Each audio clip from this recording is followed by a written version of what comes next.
What is going on, my fellow nerds? Operator Otter here, and today we got ourselves a doozy. I apologize, I'm still a little sick and under the weather, so my voice is a little hoarse, but we're going to do what we can. So what is the question that's at play here? Well, for the Adonis Trifusion build, our entire build is built around freezing targets, and with the most recent video that I put out where we're taking elemental weakness out of the build in for our Firestorm, I said that we were still able to get very good damage because we are going to put Rakiata's Flow into our cast on critical for our comets, and our comets are going to blow up the target anyways with our Sigil of Power, netting out even more damage than what we had with elemental weakness. So there was a big challenge that came with this statement, because the idea here is that Rakiata's Flow inverts resistances, but we have a passive known as Heavy Frost that hits ignore non-negative elemental resistances of frozen enemies, and we freeze the enemies all the time. So when the boss becomes frozen, the question is, does Heavy Frost go into effect first? Because if Heavy Frost goes into effect, then what happens here is that if the hits ignore non-negative, the boss is at 50%, it is going to ignore it. That means it sets the target's resistance to 0%. And when the target's resistance is at 0%, Rakiata's doesn't invert anything. It's at 0. And when the target is not frozen and it's at 50%, then Rakiata's inverts it from 50% to negative 50%, which means that when the target is not frozen, you should have 50% more damage than if it is frozen.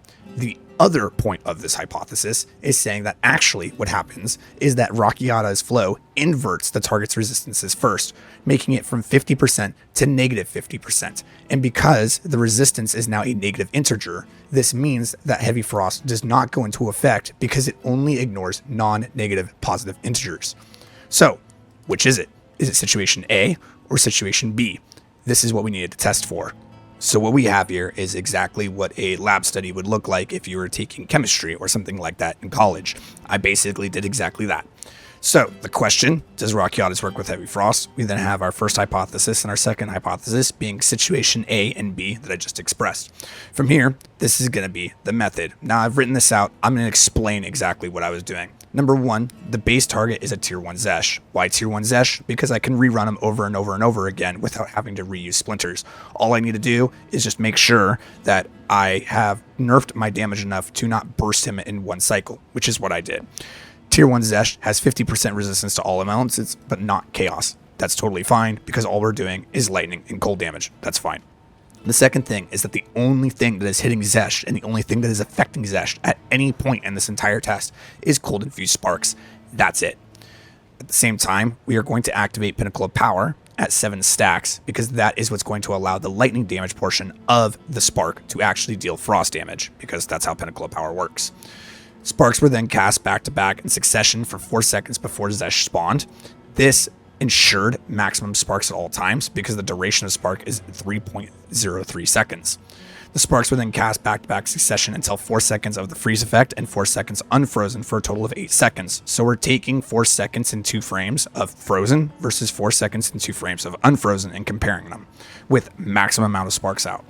That recording was then put into Adobe Premiere, and then we did the recording of the data. We would repeat this until we have 10 total damage or 10 total data points. We would then average the damage for frozen and unfrozen. We would then put it into a damage differential calculation, and then we would say, all right, if hypothesis 1 is true, then the 0 resistance versus negative 50% resistance should net an average damage increase between 40 and 60% to express the override of Rakiata invert when the target is frozen. Why 40 to 60%? Well, 2 things. Number 1, there's actual damage variance on Spark itself being rather large. And second, there's also crit damage variance because I have crit in the build. And then third, there is Sparks are just kind of crazy, right? They bounce all over the place and there can be variance with Sparks. Now, when you do this over 10 times, that variance is going to minimize by quite a bit. But that's the reason why we did it 10 times, was we want to minimize it. So we want to be within 10% of the 50%. If there is between a 40 to 60% damage increase, then we know that what's happening is Heavy Frost is actually overriding Rakiata's invert, and therefore we shouldn't be running Rakiata's in this build. So here what we have is the actual data. This was recorded to the nearest 1,000, being that this is 1.164 million, this is 947,000. So when I did these recordings, I would then take these recordings and put them into Adobe, and essentially the start of the test would look like this. he would just step off his throne. I would start casting with all these cold infusions. I would hold the cold infusions down. We have the maximum amount of sparks out. He starts getting hit. Now, when this builds up to 100%, this is where we're going to zoom in. So I'm going to break it all the way down to the frame, and I'm going to figure out exactly when he gets frozen, which in this instance is at 92. We go up to the 31st right here, 33 seconds, 31 frames. So then what I would do is I would record that right here, 33 seconds, 31 frames. From here, I would record how much damage that we actually had, which you can see is 296. So 296. Now what I would do is I would go until he becomes unfrozen. And you can see that this is going to be right at that frame, which is 3734.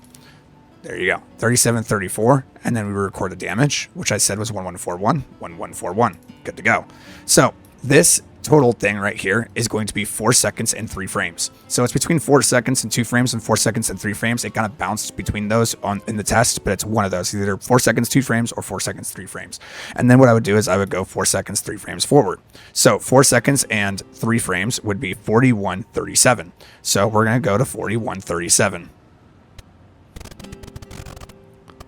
Right here, 4137. Look at the damage, 1952. 1952. We would then take this, and this would be the damage when he was frozen. This would be the damage when they were unfrozen. We would then take that data and put it here, and we record it all the way down. Now, from these 10 tests, what we get is an average damage of 865 when it's frozen, and 866 when they're not frozen, being in the thousands. This means that the damage increase of him being not frozen was a 0.14% damage increase. From here, it appears that when we go into the results, the damage when the target was unfrozen from not frozen expresses a damage increase of 0.14%. This is insignificant and non-indicative of heavy frost overriding the Rakiata invert. So what is our conclusion here? The conclusion is it appears that Rakiata is actually inverting the target's resistances first in the order of operations for the damage calculations. And because of this, it's going to invert the target's resistance into the negative. Because of this, Heavy Frost's statement, ignore non-negative resistances, does not trigger and override the Rakiatas. Therefore, Rakiatas with Heavy Frost is still a very powerful damage multiplier, and we should be running this. But there's a problem with this. Even though, okay, that's great, we know this, we are still feeling like we are not getting the Rakiatas to work. It feels like with Rakiatas, we are still getting the same damage. We're not getting a multiplier here. So what's actually happening? Why do we feel like Rakiatas isn't working? Why is this even a question in the first place? And I think I figured it out thanks to 787 Prada and some of the other viewers in the stream. I think we kind of figured out what's going on. The reason why people feel Rakiatas is not working is because of this scepter, and specifically this statement. Enemies in your presence resist elemental damage based on their lowest resistance. Not lowest elemental resistance, lowest resistance. Many targets in this game have 0% chaos resistance. And so if you were to put this on and you actually look at what it means to be presence, anything, if you are standing within this green circle right here near the target, that means that their resistance is now set to the lowest. So in this case, Zesh was at 50% all elemental resistances, but he has 0% chaos resistance. So because of that, the Sacred Flame Shrine Scepter, when we get close to Zesh, actually turns his elemental resistance into 0%, because that's what his chaos resistance is, which means that when Rakiata inverts the resistances of 0%, it reverts it to 0%, which would feel like, oh, this is what Heavy Frost is the fault, but it's not Heavy Frost. It's actually this scepter. So what do we need to do? We got two things. Either A, we use a new scepter, being Palm of the Dreamer, because that's still a very powerful scepter, and we're going to feel good with it. Or B, stop being so close to the boss where you can tickle their scrotum. Back up a bit so that you're not within your presence, and therefore Rakiata can actually do its job, and you will have a much better damage time against the boss. So I believe that's what's happening. Hope this video was insightful. Hope you learned something from it. That's all I have for you. Operator Otter, out.